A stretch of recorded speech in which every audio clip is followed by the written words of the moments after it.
નમસ્કાર વિદ્યાર્થી મિત્રો, સરસ્વતી ગ્રુપ ઓફ એજ્યુકેશન દ્વારા ચાલતા આ ઈ-લર્નિંગ પ્રોગ્રામમાં હું બ્રિજેશ સાગડેચા આપ સૌનું હાર્દિક સ્વાગત કરું છું.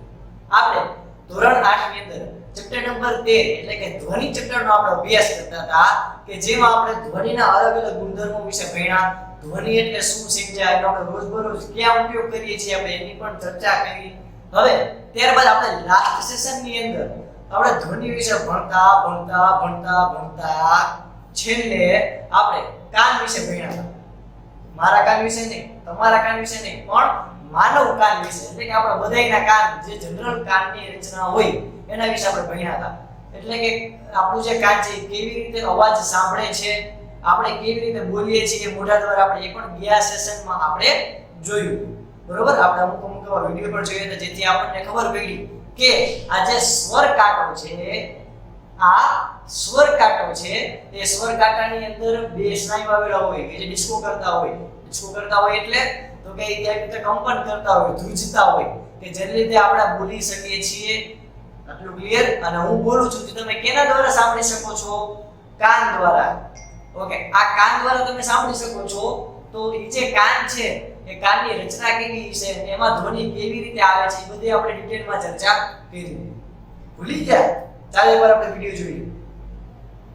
ઓકે, હવે આપણે આન પછી હવે આપણે નેક્સ્ટ ટોપિક ચર્ચા કરશું. ટોપિક નંબર 13.5 એટલે કે આપણે કાન વિશેની ડિટેલમાં માહિતી સમજ્યા. ત્યાર પછી હવે આપણે ચર્ચા કરીશું કંપનનો કંપ વિસ્તાર, આવર્તકાળ અને આવૃત્તિ.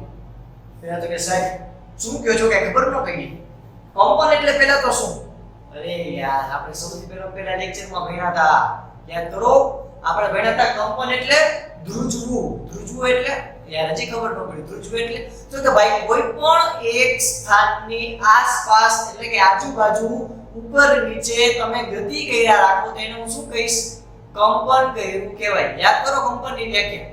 કોઈ એક સ્થાનની આસપાસ આગળ પાછળ કે ઉપર નીચે તમે જ્યારે ગતિ કરો તેવી ગતિને કેવી કહેવાય? વેરી ગુડ, એને કહેવાય કંપન. હજી એકવાર તો કે કોઈ એક બિંદુને અનુલક્ષીને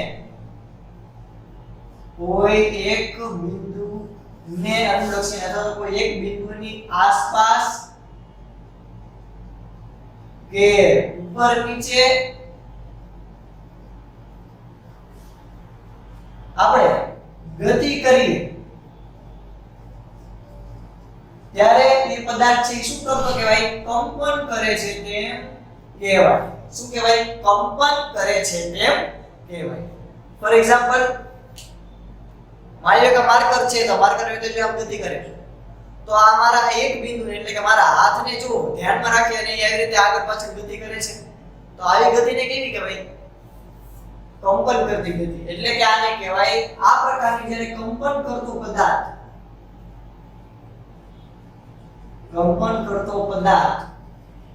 જે ગતિ કરે, કંપન કરતો પદાર્થ જે ગતિ કરે એ ગતિને કહેવાય દોલિત ગતિ. કેવી? દોલિત ગતિ.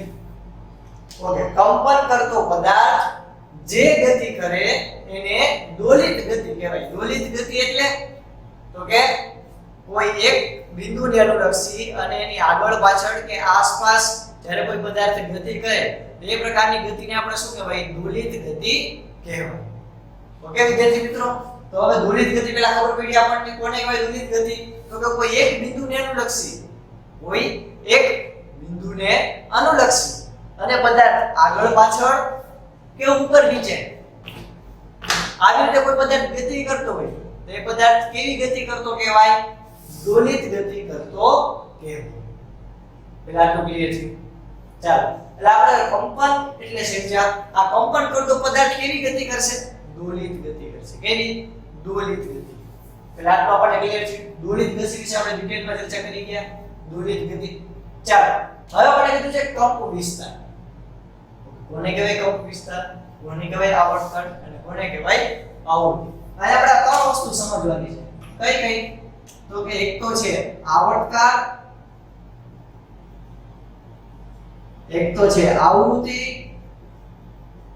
અને એક છે કંપ વિસ્તાર.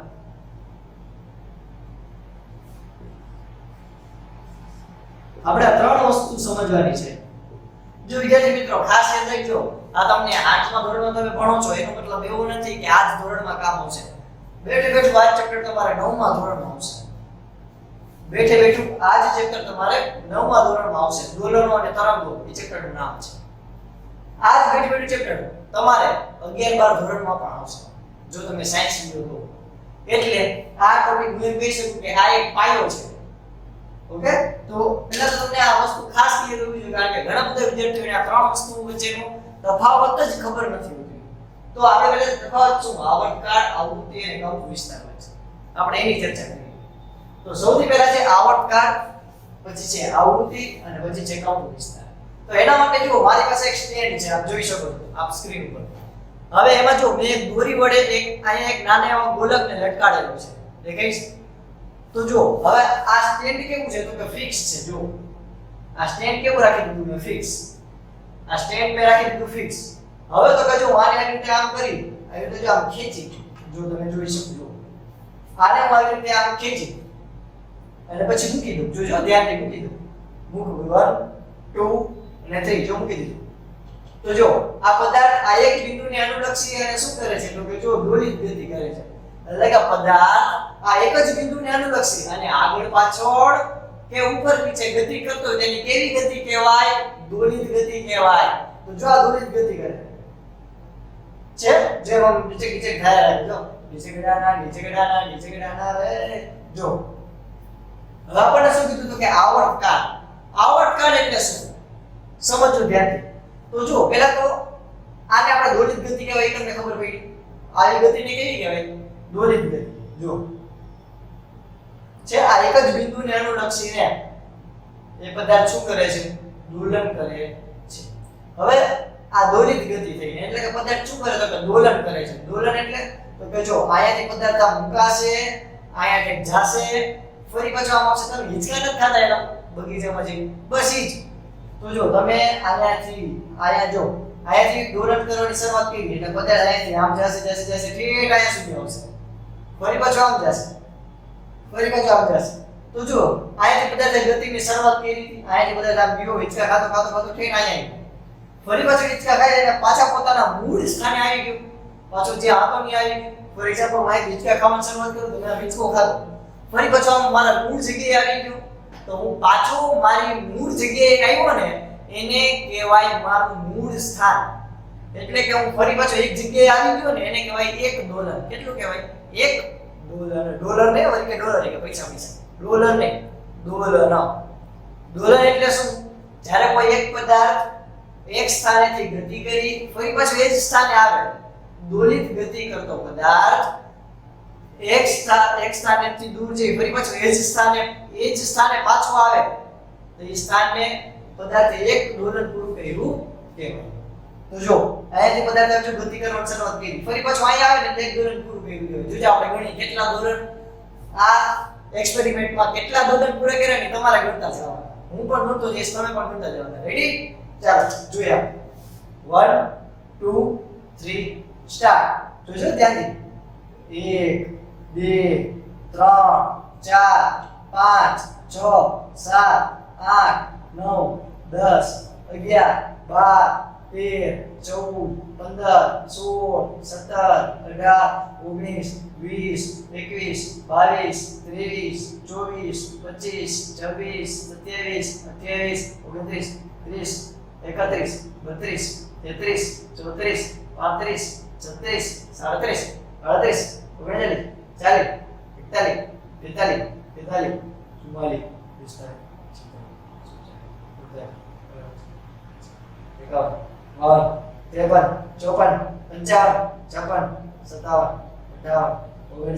43 તો અલ્ટિમેટલી આ રીતે ચાલતું જશે. જો હજી તો દોલન તો ચાલુ જ છે, આપણે ગણવાના બંધ કર્યા. ઓકે, તો દોલન પહેલા તમને ખબર પડી કોને કહેવાય? જ્યારે કોઈ એક પદાર્થ આવી રીતે દોલિત ગતિ કરતો પદાર્થ એક સ્થાનેથી જઈ અને પાછો પોતાના મૂળ સ્થાને આવે ત્યારે એને એક દોલન પૂરું કર્યું કહેવાય. હવે તો કહેજો અહીંયાથી આને આમ છોડું તો ફરી પાછો પાછો આવવા માટે કાંઈક તો સમય લાગતો હોય છે.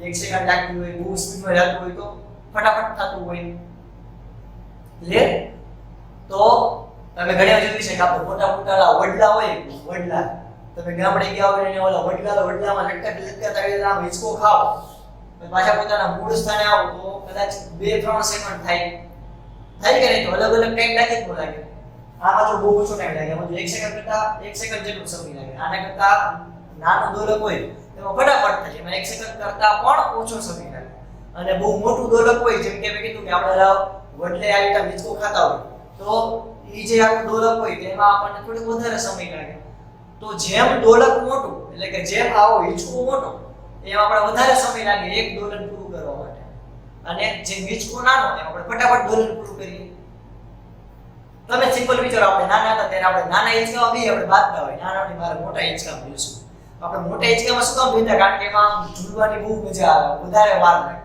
જ્યારે નાના હિંચકામાં આપણે ફટાફટ બેસી જતા એટલે ફટાફટ પૂરું થઈ જાય દોલન તો આયા આ એક દોલન પૂરું કરવા માટે લાગતા સમયને શું કહેવાય આવર્ત હજી એક વાત આને આપણે થોડું સાઈડ મૂકી દઈએ આયા હવે આપણું જો કન્સેપ્ટ ચાલુ થાય છે શું આવર્તકાળ કોને કહેવાય તો કે જો સમજો ધ્યાનથી વિદ્યાર્થી આ તમને દર વખતે બધા ધોરણમાં આ ત્રણ વ્યાખ્યા આવશે અને આવશે વિજ્ઞાનમાં એટલે કે સમાજમાં તો સાહેબ ન જોઈ વિજ્ઞાનમાં આવર્તકાળ કોને કહેવાય તો કે એક દોલન પૂરું કરવા માટે લાગતા સમયને એક દોલન પૂરું કરવા માટે લાગતા સમયને આવર્તકાળ કહેવાય એટલે કે અહીંયાથી મેં કોઈ પદાર્થને ગતિ કરાવી પદાર્થ આમ ગયો ફરી પાછો આવ્યો એટલે એને 2 સેકન્ડ થઈ તો એ પદાર્થનો આવર્તકાળ કેટલો હશે 2 સેકન્ડ ઓકે કોઈ પદાર્થને એમ તેવડે ફટાફટ તો આમ આવી ગયો પાછો એને 1 જ સેકન્ડ થઈ તો પદાર્થનો આવર્તકાળ કેટલો 1 સેકન્ડ માની લો કે આ કોઈ પદાર્થ આમ ગતિ કરી ધીરે ધીરે મારી જેમ બહુ ટાડો 10 સેકન્ડે પાછો આવ્યો તો એ પદાર્થનો આવર્તકાળ કેટલો 10 સેકન્ડ એટલે ખબર પડી એક દોલન પૂરું કરવા માટે લાગતા સમયને શું કહેવાય આવર્તકાળ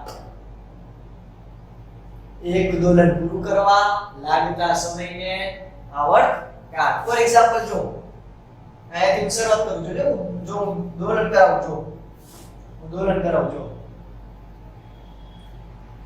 1 સેકન્ડ થઈ તેનો મતલબ શું થયો તો કે આ પદાર્થનો આવર્તકાળ કેટલો હશે આ દોલનનો આવર્તકાળ કેટલો હશે 1 સેકન્ડ જો આનો ઉપર હજી આવી રીતે મીઠું હજી નાનું કરું તો જે ફટાફટ આવી જશે તો અડધી સેકન્ડમાં આનું દોલન પૂરું થઈ જાય અહીંથી અડધી સેકન્ડ જ થાય એટલે જેમ દોલક નાનું એમ આવર્તકાળ ઓછો જેમ દોલક વધારે બહુ મોટું દોલક હોય તેનો આવર્તકાળ કેવો વધારે જેમ કે હું આનું જો આ દોલક છે એ છોડી નાખું અને બહુ મોટું કરી નાખું દોલક તો એનો આવર્તકાળ કેટલો કે બહુ મોટો 2 સેકન્ડ થાય હવે કદાચ હું આને હજી મોટું કરું તો કદાચ 5-6 સેકન્ડ થાય એમાં કઈ નવાઈ નહીં તો આના ઉપર આપણે શું કહી શકીએ તો કે એક દોલન પૂરું કરવા લાગતા સમયને શું કહેવાય આવર્તકાળ ચાલો હવે કીધું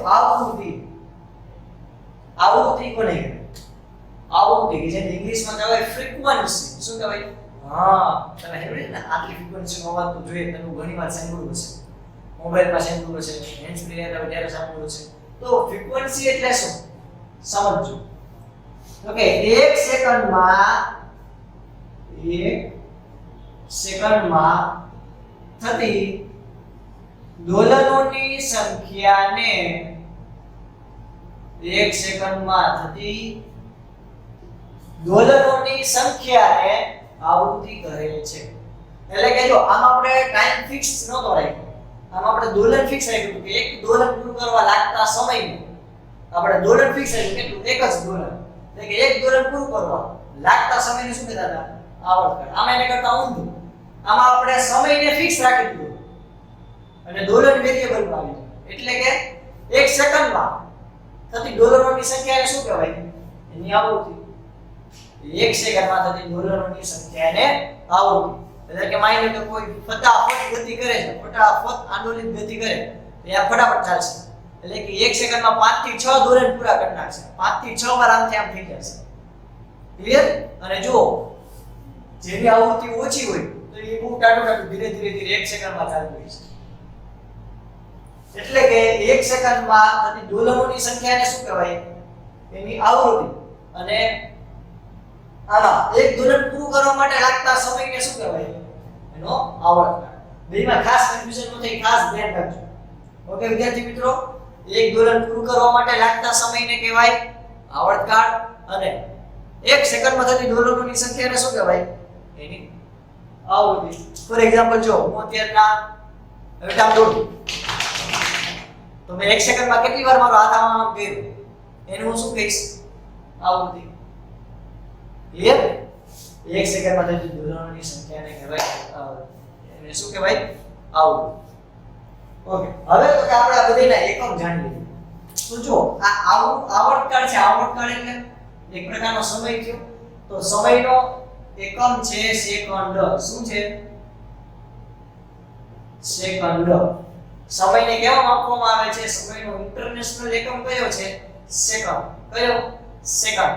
એટલે કે સમયને હંમેશા સેકન્ડમાં માપવામાં આવે છે. એટલે આવર્તકાળ પણ એક પ્રકારનો સમય જ હોવાથી આપણે એને કેવા માપસી? સેકન્ડ. ચાલો હવે આવૃત્તિની વાત કરીએ. તો આવૃત્તિ છે, આવૃત્તિ એનું ઇંગ્લિશ થાય ફ્રીક્વન્સી. શું થાય? એનું ઇંગ્લિશ થાય ફ્રીક્વન્સી. આનો એકમ શું થાય? તો કે જો આવૃત્તિને f વડે દર્શાવાય. કેના વડે? f. આ બે એકબીજાના વિરોધી છે. કેવા છે? એકબીજાના વિરોધી. એટલે આમ બે દુશ્મન જેવા. એટલે કે f = 1/t. આ એક સૂત્ર છે.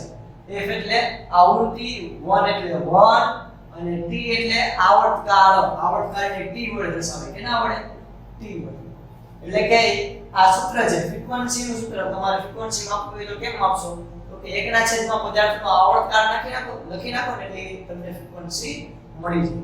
તો 1/t એટલે કે આનો એકમ થાય સેકન્ડ. 1/સેકન્ડ આનો એકમ થયો. આ ફ્રીક્વન્સીનો એકમ થાય 1/સેકન્ડ, અથવા તો આનો બીજો એકમ થાય હર્ટ્ઝ. હર્ટ્ઝ એમ નહીં, હર્ટ્ઝ. HZ hertz. તમે ઘણી વાર સાંભળ્યું છે કે આટલા હર્ટ્ઝનું સ્પીકર છે, આટલા હર્ટ્ઝની હેન્ડફ્રી છે. તો હર્ટ્ઝ એટલે શું? એ શું દર્શાવે છે? આવૃત્તિ. એટલે કે 1 સેકન્ડમાં પદાર્થ ડોલન કરે છે. પહેલા આટલું ક્લિયર થયું. આવૃત્તિ સમજાઈ ગઈ, આવર્તકાળ સમજાઈ ગયું. ચાલો હવે કંપ વિસ્તાર વિશે આપણે ચર્ચા કરીએ. તો કંપ વિસ્તાર પણ એક અગત્યનો કહેવાય ને ગુણધર્મ છે. પણ એની પહેલા માની લો કે કોઈ પદાર્થે 1 સેકન્ડમાં 20 ડોલન પૂરું કર્યું. કોઈ પદાર્થે 1 સેકન્ડમાં 20 ડોલન પૂરા કર્યા. 1 સેકન્ડમાં 20 ડોલન પૂરા કર્યા. તો એની આવૃત્તિ કેટલી થઈ? 20 હર્ટ્ઝ. કોઈ પદાર્થે 20 ડોલન 1 સેકન્ડમાં પૂરા કર્યા. કોઈ પદાર્થે 20 ડોલન 1 સેકન્ડમાં પૂરા કર્યા. તે પદાર્થની આવૃત્તિ કેટલી થાય? 20 હર્ટ્ઝ. હવે સમજો ધ્યાનથી. કોઈ પદાર્થને 1 ડોલન પૂરું કરવા માટે 50 સેકન્ડ થાય છે. કેટલી? 50 સેકન્ડ થાય છે. એ પદાર્થનો આવર્તકાળ કેટલો હોય છે? આવર્તકાળ કેટલો હોય છે? 50 સેકન્ડ. એટલું ક્લિયર? બે વચ્ચેનો પહેલા તો તમે તફાવત ક્લિયર થયો, આવર્તકાળ અને આવૃત્તિ. હવે કંપ વિસ્તાર. તો કે કંપન કરતા પદાર્થ, કંપ વિસ્તાર એટલે શું થાય? કંપન કરતા પદાર્થનો વિસ્તાર. કંપન કરતા પદાર્થનો વિસ્તાર એટલે કે પદાર્થ કેટલાક વિસ્તારમાં કંપન કરે છે એટલે શું કહેવાય? કંપ વિસ્તાર. ફોર એક્ઝામ્પલ જો મારા હાથનું આવી રીતે હલાવું છું, જો આ એની દોલિત ગતિ છે, તો જો હું આવી રીતે હલાવીશ તો જો હું બહુ મોટા વિસ્તારમાં, જો મારો જે હાથ છે એનો હું બહુ મોટા વિસ્તારમાં હલાવું છું, જો તમે જો અહીંયાથી માંડી અને ઠેઠ અહીંયા સુધી મારા હાથને આવી રીતે હલાવું છું, એનો મતલબ શું થયો? તો કે મારો કંપ વિસ્તાર વધારે છે. જેનો કંપ વિસ્તાર વધારે હોય, હવે જો આ કંપ વિસ્તાર કેવો છે? કંપન કરતો પદાર્થ કોણ છે? મારો હાથ. એનો વિસ્તાર જો, એની ધ્રુજારીનો વિસ્તાર જો, કેટલાક ભાગમાં ધ્રુજારી કરશે? આટલા ભાગમાં જ ખાલી ધ્રુજારી કરશે. આટલું ક્લિયર થયું? તો કંપ વિસ્તાર એટલે કંપન કરતા પદાર્થનો વિસ્તાર. જો તમારો હાથ ઓછા ભાગમાં ધ્રુજતો હોય તો એનો કંપ વિસ્તાર ઓછો, જો વધારે આ ધ્રુજતું હોય તો એનો વિસ્તાર વધારે. ફોર એક્ઝામ્પલ જો હું આ દોલનનું એક્ઝામ્પલ લઉં તો જો આ દોલન માટે જો અહીંયાથી આ તો જો આ દોલન અહીંયાથી માંડી અને આટલા વિસ્તારની અંદર આ ગતિ કરે છે તો એનો વિસ્તાર કેવો થયો? વધારે. હવે જો છે અહીંયાથી માંડી અને ઠેઠ અહીંયા સુધીના વિસ્તારમાં આટલા ભાગની અંદર એ જો ગતિ કરે છે. હવે તો કે જો હું આને અતિશય નાનું કરી નાખું તો એ જો કેટલાક વિસ્તારમાં ગતિ કરશે. એ આટલા ભાગમાં જ ગતિ કરે છે. પહેલા એ કેટલા ભાગમાં ગતિ કરતું હતું? અહીંયાથી લઈને અહીંયા સુધી આવડા મોટા ભાગમાં ગતિ કરતું હતું. હવે કેટલાકમાં ગતિ કરે? નાના વિસ્તાર. તેનો મતલબ શું થયો? તો કે એનો કંપ વિસ્તાર ઘટી ગયો. એટલે કે કંપન કરવાનો જે વિસ્તાર હતો એ કેવો છે? ઘટી ગયો. આટલું ક્લિયર છે? આટલું ક્લિયર છે વિદ્યાર્થી? આપણે ત્રણ વસ્તુ છે: આવર્તકાળ, આવૃત્તિ અને કંપ વિસ્તાર. હવે તો કે જો તમને એક મસ્તીની વાત કે આપણી જે આ ધ્વનિ હશે, આપણો જે કંઈ પણ અવાજ હશે એ અવાજની પ્રબળતા એટલે તો કે આમ કહેવાય ને કે બહુ દૂર સુધી ક્યાં સુધી છે એટલે એને કહેવાય પ્રબળતા. જેમ કે હું જ્યારે રીતે બોલું, હું બહુ ધીરે ધીરે બોલું તો તમને નહીં સંભળાય, એટલે કે મારો ધ્વનિ નિર્બળ છે, તાકાત વગરનો છે. પણ હું જોરથી કહું ચાલો બધા અહીંયા ધ્યાન રાખો તો મારો અવાજ વધારે છે. એને કેવો કહેવાય? પ્રબળ ધ્વનિ કહેવાય. પ્રબળ તો ધ્વનિની પ્રબળતા ખાસ યાદ રાખજો વિદ્યાર્થી મિત્રો કે ધ્વનિની પ્રબળતા એ કંપ વિસ્તાર, આને કહેવાય કંપ વિસ્તાર. કંપ વિસ્તાર ના વર્ગના સમપ્રમાણમાં હોય છે. કંપ વિસ્તારના વર્ગના સમપ્રમાણમાં હોય છે. કંપ વિસ્તારના વર્ગના સમપ્રમાણમાં એટલે પહેલા તો સમપ્રમાણ એટલે શું? તો કે જો કોઈ વસ્તુ હું એક વસ્તુ વધારું અને બીજી વસ્તુ પણ વધે એને કહેવાય સમપ્રમાણ. જીવન સમજો. કોઈ એક વસ્તુ વધારું તો બીજી વસ્તુ પણ વધે એને કહેવાય કંપ, એને કહેવાય સમપ્રમાણ. ક્લિયર? છે એકવાર હું કોઈ એક વસ્તુ વધારું અને બીજી વસ્તુ પણ વધે એને શું કહેવાય? સમપ્રમાણ. ફોર એક્ઝામ્પલ હું વધારે વીજળીનો ઉપયોગ કરું તો મેં વીજળીનો ઉપયોગ વધાર્યો, હું વધારે લાઇટનો ઉપયોગ કરું તો મારું બિલ પણ વધારે આવશે. હું લાઇટનો ઉપયોગ ઓછો કરું તો મારું બિલ પણ ઓછું આવશે. ક્લિયર? હું વધારે ચોપડા ભરું, મારી બેગમાં હું વધારે ચોપડા ભરીશ તો મને બેગનું વજન વધારે લાગશે. હું ઓછા ચોપડા ભરીશ તો મને બેગનું વજન ઓછું લાગશે. તો હું એક વસ્તુ વધારું તો બીજી વસ્તુ પણ વધે એને કહેવાય સમપ્રમાણ. એટલે શું કહેવાય વિદ્યાર્થી મિત્રો? એને કહેવાય સમપ્રમાણ. અને બીજું આવે વ્યસ્ત પ્રમાણ. વ્યસ્ત પ્રમાણ એટલે શું? હું એક વસ્તુ વધારું તો બીજી વસ્તુ ઘટે એને શું કહેવાય? વ્યસ્ત પ્રમાણ. ફોર એક્ઝામ્પલ હું દૂધમાં વધારે પાણી ઉમેરું તો દૂધની ગુણવત્તા, દૂધની ક્વોલિટી ઘટે.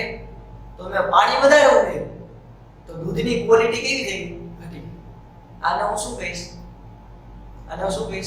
વ્યસ્ત પ્રમાણ.